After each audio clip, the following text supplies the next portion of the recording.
Assalamualaikum warahmatullahi wabarakatuh. Nama saya Reka Ratiana dari kelas 6B Akuntansi Pagi. Pada pertemuan kali ini, saya akan mempresentasikan tentang aspek keperilakuan pada persyaratan pelaporan. Mata kuliah Akuntansi Keperilakuan.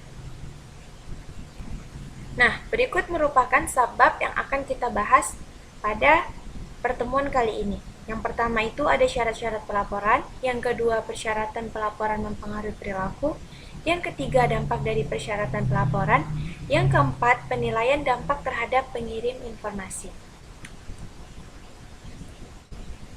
Baiklah, untuk yang pertama kita akan membahas tentang syarat-syarat pelaporan. Dunia saat ini penuh dengan persyaratan untuk melaporkan informasi kepada orang lain tentang dan bagaimana kita menjalani hidup, bagaimana kita mengerjakan pekerjaan kita, dan seterusnya. Hal-hal ini pada umumnya sering disebut sebagai persyaratan pelaporan. Intisari dari pelaporan akuntansi adalah komunikasi atas informasi yang memiliki implikasi keuangan atau manajemen, karena pengumpulan dan pelaporan informasi mengkonsumsi sumber daya.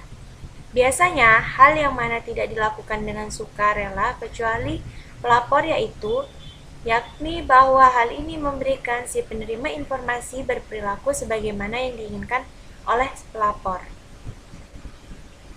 Selanjutnya, persyaratan pelaporan mempengaruhi perilaku. Nah, persyaratan pelaporan dapat mempengaruhi perilaku pelapor dalam beberapa cara. Bentuk lain dari pengukuran yang digunakan dalam organisasi seperti audit dan pengamatan langsung juga memiliki banyak dampak yang sama terhadap persyaratan pelaporan selain dampak spesifiknya sendiri. Selanjutnya, persyaratan pelaporan mempengaruhi perilaku yaitu sebagai berikut. Yang pertama ada antisipasi penggunaan informasi.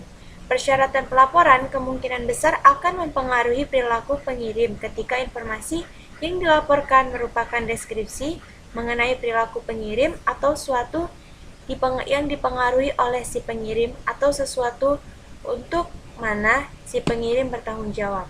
Selanjutnya ada prediksi si pengirim mengenai penggunaan si pemakai.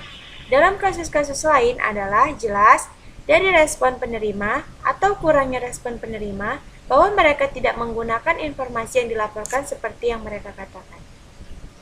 Selanjutnya ada insentif atau sanksi.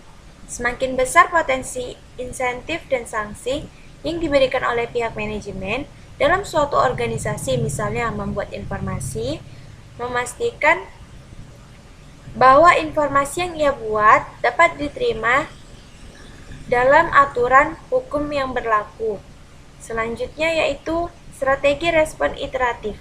Ketika suatu persyaratan pelaporan baru dikenakan strategi, yang paling murah adalah untuk terus berperilaku seperti biasa, melaporkan sejujurnya perilaku tersebut dan menunggu respons dari penerima. Jika tidak ada respon, maka strategi tersebut dapat diteruskan. Selanjutnya ada penentuan waktu. Waktu adalah faktor yang paling penting dalam menentukan apakah persyaratan pelaporan akan menyebabkan perubahan dalam perilaku pengirim atau tidak.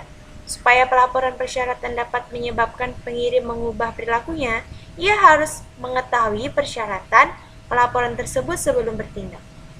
Dan yang terakhir ada pengarah perhatian.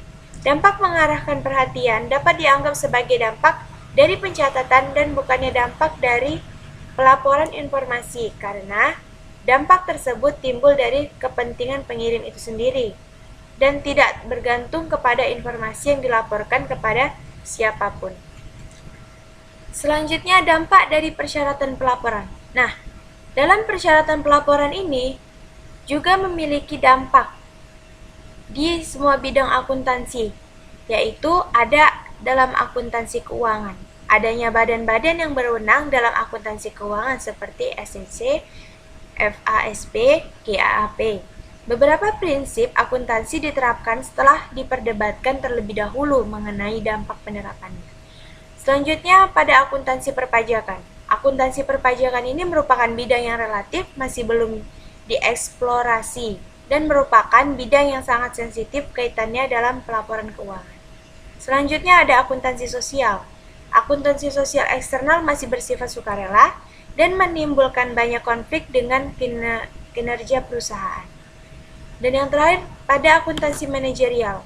Hanya terdapat sedikit data akuntansi manajemen yang tersedia bagi publik karena jarang dilaporkan di luar organisasi yang bersangkutan. Dan selanjutnya, penilaian dampak terhadap pengirim informasi. Terdapat banyak cara untuk menilai dampak dari persyaratan pelaporan terhadap pengirim informasi. Yang paling tersedia adalah pengambilan keputusan deduktif, yang melibatkan pemikiran secara hati-hati mengenai bagaimana persyaratan pelaporan dan akan berinteraksi dengan kekuatan-kekuatan motivasional lainnya guna membentuk perilaku manajer. Teknik ini sebaiknya selalu digunakan dalam memperlakukan suatu persyaratan pelaporan. Metode lain yang dapat digunakan adalah dengan menyatakan kepada para pelapor mengenai perilaku mereka. Suatu cara formal untuk melakukan ini adalah dengan cara melakukan survei dengan memberikan beberapa pertanyaan, baik sempit maupun pertanyaan yang luas. Metode ini hanya memberikan apa yang rela mampu diberikan oleh pelapor kepada kita mengenai proporsi mereka sendiri atas perilaku dan reaksinya terhadap persyaratan pelapor. Baiklah, sekian presentasi dari saya. Mohon maaf apabila terdapat kesalahan. Dan terima kasih. Assalamualaikum warahmatullahi wabarakatuh.